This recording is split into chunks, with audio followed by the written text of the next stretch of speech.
Slobodan from First Strike Athletics. Today we're going to go over some important tips that you need to know to get the most out of your heavy bag training. These tips are going to be for everyone. It doesn't matter if you're a boxer, a kickboxer, Muay Thai, MMA, whatever you're doing. All these tips are going to work for everyone. They're not specific techniques. They're concepts that you need to keep in mind when you're training.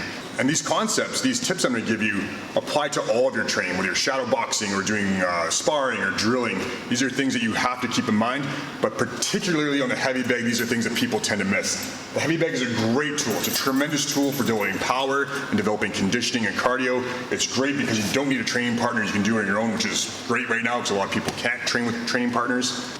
And you don't need a pad holder. You know, sometimes you get a pad holder, they're not so good, right? You know, you spend half the time trying to get them to do the pads right, and you don't really get a good workout in. The heavy bag, you don't have to worry about that. But sometimes people forget that all these other things are very important in training, like accuracy and timing and proper movements. All these things are very important, and you need to apply them when you're doing the heavy bag as well, okay? Like I said, awesome for power and conditioning, but don't forget the other ones, okay? So tip number one is always be moving. The essence of fighting is movement. If you're not moving, you're not really fighting. That could be just using your head movement like this before you throw a combination. It could be footwork, you're stepping off to the side. It could just be, you know, if you're a Thai boxer, just getting that lead leg, kind of tapping a little bit. You just want to work your teeps, you know, just in between. When you're moving too, move with the bag. I see a lot of beginners, especially, they'll kind of hold the bag here, right? They'll do the combo and it's moving, and then they hold it again. Move with the bag. If the bag's moving, I'll use that to step off, throw another punch. I'll move around.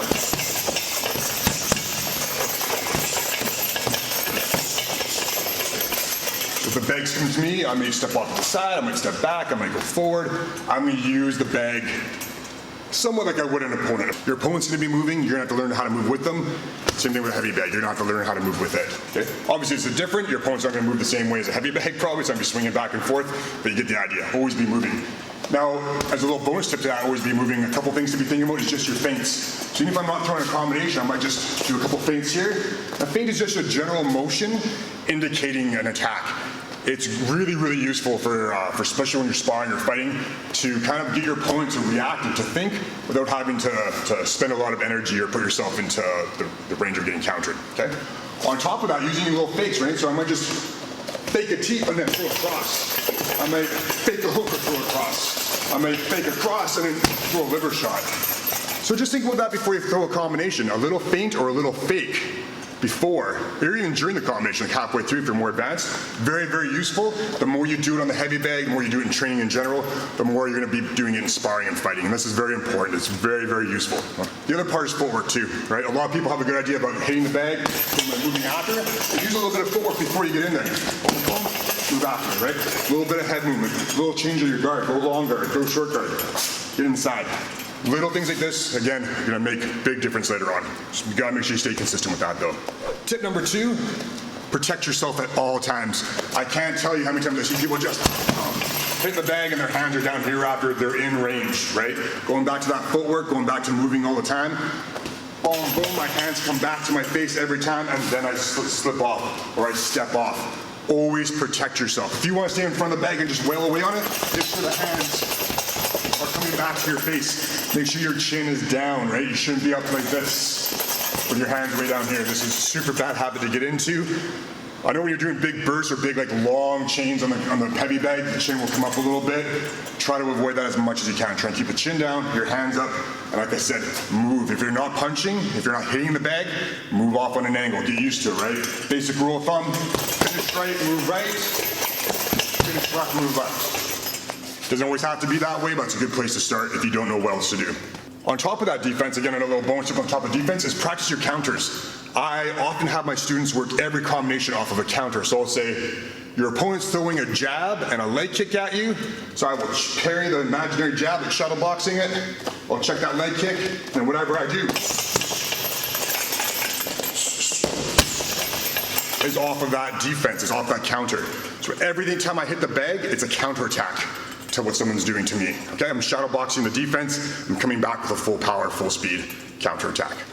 Going back to the idea of shadow boxing too, don't be afraid to miss the bag sometimes. It's very rare you're gonna land all your punches or all your kicks on an opponent in sparring or in a fight. It's the same thing with the heavy bag. So maybe I throw a couple uppercuts where I'm just here, I'm not even connecting. Throw my jab, uppercut, cross, right? Again, you know, if you're sparring with someone, you're not gonna try and land every single punch. A lot of them are gonna be little fakes, they're gonna be used to set up things, and then you come in with real punches. So it kind of goes without always be moving, using your feints and fakes, but you can actually throw a full combination. So you can actually shadow box the first half of the combination, you know, the tap, tap, tap, and then use a power kick or power punch at the end of that combination.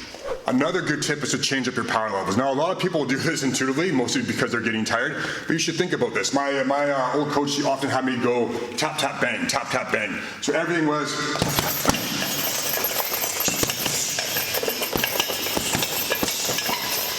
so I use a couple punches, almost like the shadow boxing idea.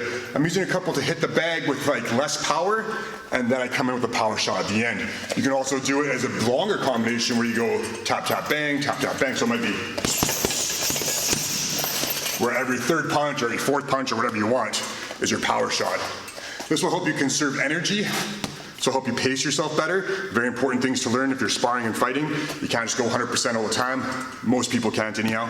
So again, the more you practice that on the heavy bag or in other training situations, the more likely you are to apply it when you're fighting or sparring. All right, and last but certainly not least is don't forget to be accurate with your punches or your kicks or whatever strikes you're doing. A lot of people use the heavy bag, they just start throwing punches and they're not really paying attention to exactly where the punches are landing. And all you need for that is a little piece of tape. If you don't have any tape, you can just kind of get some sweat off your brow, make a mark on the bag. Make sure you wipe it down after, right? So many years ago, I was fighting a guy, I couldn't find very much information on him. The only thing I knew is that he was 6'1". So I measured on the heavy bag, he was a little bit taller than this, 6'1". I put down where his chin would be approximately, and I put a piece of tape there. And for the whole fight camp, I made sure all my punches were hitting that tape or above, okay? So I have one here, this would be the liver shot. So every time I throw a combination, I want to throw a liver, I just throw a random hook here or here. I want to hit that tape every time. So it's 1, 2, right? See the target, hit the target. You can put one for the chin, you can put one for the liver, you can put one here for the solar plexus. And then you're gonna make sure that you're hitting those targets every time.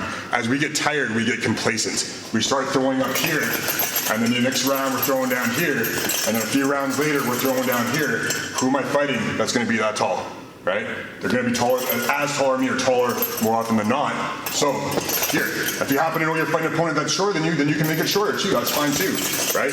I'll make sure when you're throwing your punches down lower, you're still keeping your chin down and all other stuff. But make sure you maintain some accuracy in your punches. Remember, power is great, conditioning is great, but accuracy is super, super important. You don't want to forget that when you're hitting a heavy bag. All right, so there's a bunch of tips for hitting a heavy bag. I'm also gonna link a video right over here that you can watch for more tips. That's more for shadow boxing, but you can apply those tips to heavy bag training as well. I hope you guys enjoyed the video. If you did, make sure you hit the like button. If you want more tips, tactics, and techniques, hit subscribe, hit the notification bell. Thank you very much for watching. Train smart, train hard, train safe, and I'll see you guys in the next video.